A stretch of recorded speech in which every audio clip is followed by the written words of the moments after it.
أعوذ بالله من الشيطان الرجيم بسم الله الرحمن الرحيم والقواعد من النساء اللاتي لا يرجون نكاحا فليس عليهن جناح أن يضعن ثيابهن غير متبرجات بزينة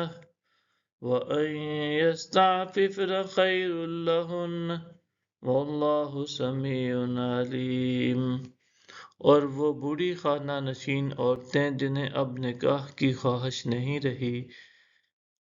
ان پر سے اس بات میں کوئی گناہ نہیں کہ وہ اپنے اوپر سے ڈھانپنے والے اضافی کپڑے اتار لیں، بشرط یہ کہ وہ بھی اپنی آرائش کو ظاہر کرنے والی نہ بنیں، اور اگر وہ مزید پرہیزگاری اختیار کریں یعنی زائد اوڑھنے والے کپڑے بھی نہ اتاریں تو ان کے لیے بہتر ہے، اور اللہ خوب سننے والا جاننے والا ہے۔ ليس على الأعمى حرج ولا على الأعرج حرج ولا على المريض حرج ولا على أنفسكم أن تأكلوا من بيوتكم۔ اندھے پر کوئی رکاوٹ نہیں اور نہ لنگڑے پر کوئی حرج ہے اور نہ بیمار پر کوئی گناہ ہے، اور نہ خود تمہارے لیے کوئی مضائقہ ہے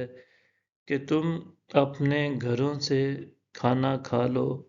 یا اپنے باپ دادا کے گھروں سے، او بیوت آبائکم او بیوت امہاتکم او بیوت اخوانکم او بیوت اخواتکم او بیوت اعمامکم او بیوت عماتکم او بیوت اخوالکم او بیوت اخوالکم او بیوت خالاتکم او ما ملکتم مفاتحہ او صدیقکم۔ ليس عليكم جناح أن تأكلوا جميعا أو أشتاتا،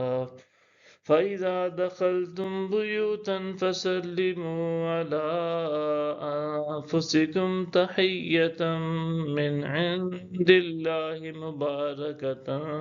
طيبة،